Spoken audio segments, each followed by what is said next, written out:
We'll continue to look at helicopters in forward flight. In our previous recording, we looked at how the blade is flapping, how the deflection of the swash plate by the pilot or an autopilot moves the pitch links up and push rods up and down, and then that causes the blades to pitch up and down. And then 90 degrees later, because of the aerodynamic loads generated on the blades reach the ultimate position. So that tip path plane can be tilted forward or backward to either provide a propulsive thrust forward or a deceleration backwards. Or you could also tilt the swash plate sideways and the rotor disc sideways. And you can produce the sideways directed forces, which will cause the vehicle to roll and also overcome the centrifugal forces that are happening. So all these things are pilot action. So now we turn to how does the pilot trim the rotor to produce a desired loads. By loads we mean desired amount of lift that is going upwards, desired amount of propulsive force forward. The main rotor is generating both the propulsive force and also the lift. So the main rotor is producing the thrust, and the tip path plane is deflected appropriately so that the normal to this tip path plane has got a horizontal component, which is the thrust, and a vertical component, which is the weight. So we know the CT, we know the alpha tip path plane. So we have some other properties such as the solidity of the rotor, we know how fast it is spinning, we know how the rotor radius is, and so forth. Now what do? So how do we trim the rotor? What type of actions does the pilot take? That means what is the theta naught, what is the theta 1s, and what is the theta 1c that the pilot will have to impose on the rotor blades so that it produces the desired hub loads. And in some cases, during some maneuvers, you may also need to generate the hub moments. But if you have a hinge, and in our case, we'll assume the hinge is at the root for our simplifications, then the hub moments would be zero because a hinge cannot transmit moment. The blade will freely swing up and down. It can only transmit a force. So we are going to be trimming the rotor for a specified hub thrust and a specified tip path plane angle, alpha tip path plane. So let's look at how it is done. Since everything depends on this is just a recap of what I just told you. We know how to compute the sectional angle of attack, sectional loads, integrate it to get the total thrust at the hub, the torque required to turn the rotor, the power required to operate the rotor, the H force at the hub, and the Y force. But these require theta naught, theta 1c, theta 1s. They also require the blade flapping dynamics, beta naught, beta 1c, beta 1s. If you have a tip path plane, then beta 1c and beta 1s are zero, but you still have beta naught. So all these things are not known a priori. So now we look at given a thrust we want to achieve, given a tip path plane orientation we want to achieve, what are the pilot control settings that are needed? What are the associated blade flapping dynamics values? So let's proceed with this. We need to very quickly review the blade flapping dynamics. We have seen this material before. We are going to assume that the blade is hinged at the root. So at any blade location, you're producing a small amount of lift, delta L, over a blade element of width, delta R, or dr. That lift is pointing upwards, centrifugal force is pointing radially outwards, and then the inertial force is pointing downwards. So these three forces generate a moment at the hub. Then in our previous presentations, we integrated these moments, and we looked at first the lift force by looking at the velocity that the blade section sees. The blade is moving omega r. This V infinity cosine alpha has got a component normal to the blade. It's V infinity sine psi times cosine alpha. So when psi is 90 degrees, the full blast, you get the entire V infinity cosine alpha is seen by the blade. When sine psi is psi is 270 degrees, sine psi is -1. So omega is going this way, V infinity is going this way. So the wind is chasing, so that we are taking the relative velocity, which is omega r minus V infinity cosine alpha. So this is the velocity normal to the blade leading edge. This is the lift force, the delta L. This is the moment at the arm. When you integrate it, you get the total moment at the arm here, at the center here, due to just the lift force. I'm going a little bit fast here because we have seen this before in a previous slide. Then we looked at the centrifugal force. When we integrated the centrifugal force, omega squared came out. You had a beta came out. You had a r squared times dm, radial distance squared times mass. When you integrate it, you just get the moment of inertia. So the moment of inertia of the blade about the center here, this is for a small beta. So many of the cosine beta was set to 1, sine beta was set to just beta, but in radians. So the moment of inertia of this blade, the entire blade about this hinge, is what I is, the moment of inertia I.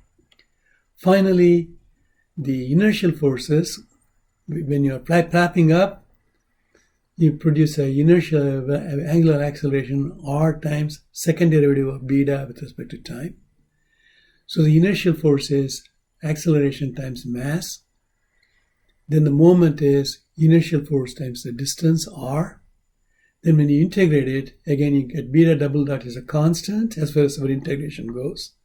It comes out, you get r squared times dm, distance squared times mass. When you integrate it, you get the moment of inertia. Therefore, the flapping dynamics equation is given by this way. So if you knew the pilot's action, that means if you know the theta naught, if you know theta 1s, and if you know theta 1c, then you could look at this problem, compute the CL. Of course, the CL involves alpha effective. Alpha active involves theta naught, theta 1c, theta 1s. But it may also involve beta 1c and beta 1s. So you have betas showing up here, you have betas showing in here. So this is kind of a coupled system. We do know that system has got a natural frequency of beta, omega. Therefore, if you excite a force at 1 per rev, then the response will be occurring 90 degrees later.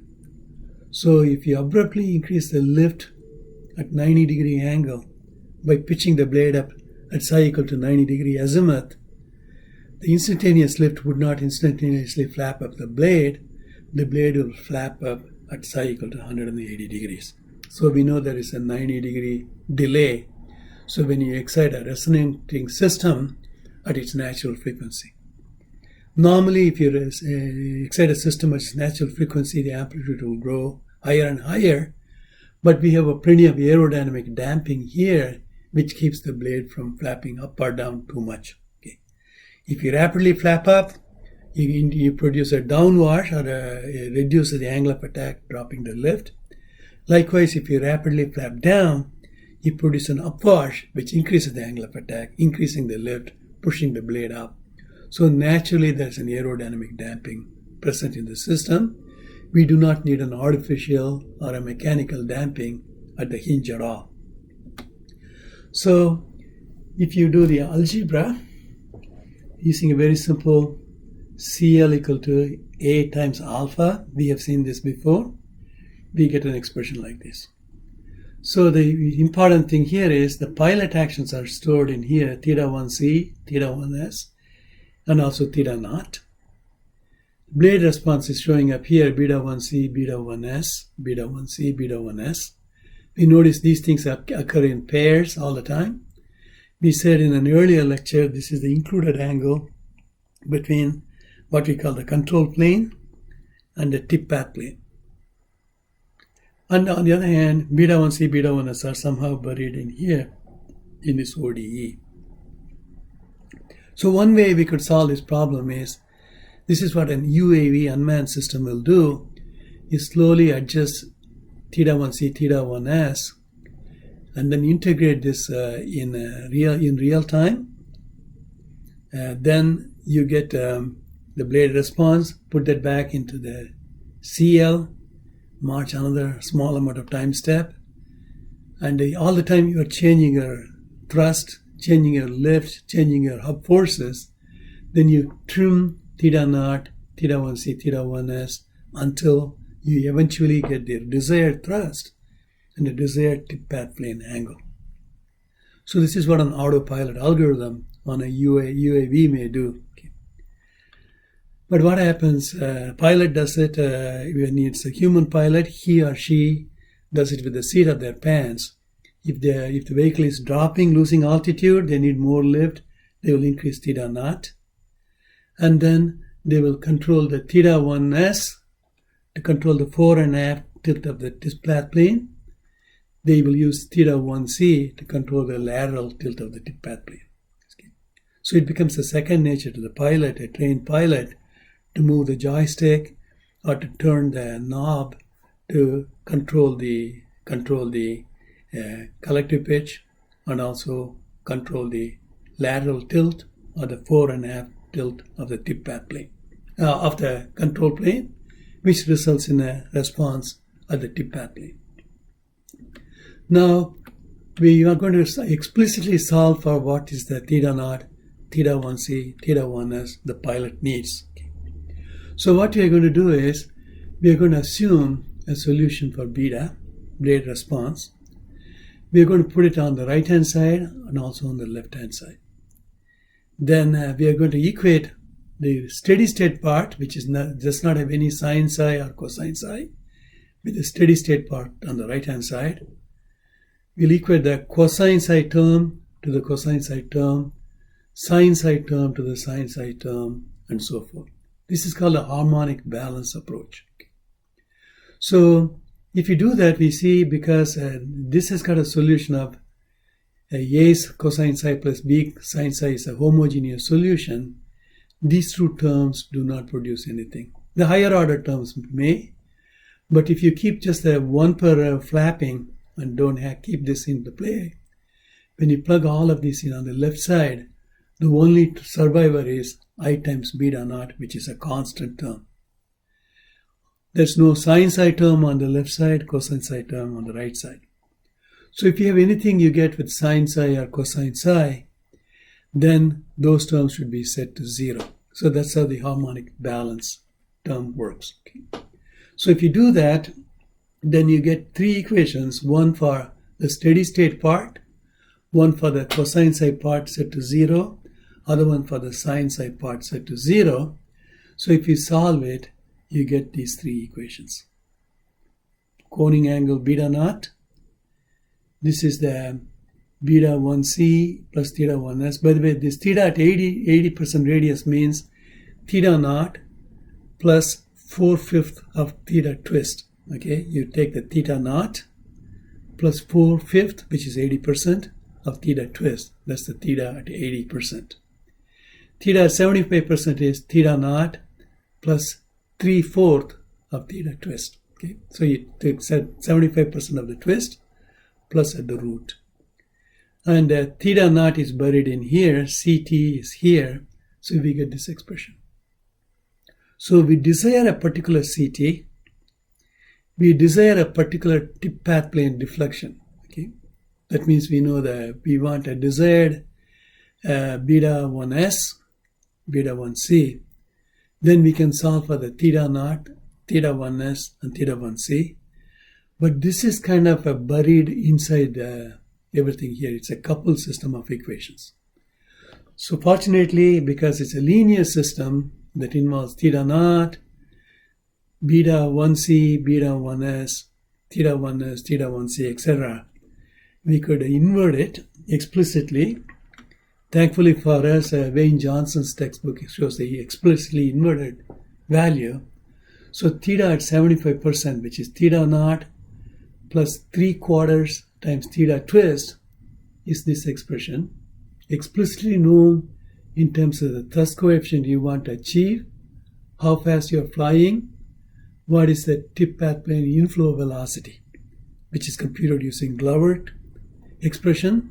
This expression only requires alpha tip path plane, CT, mu, that's all.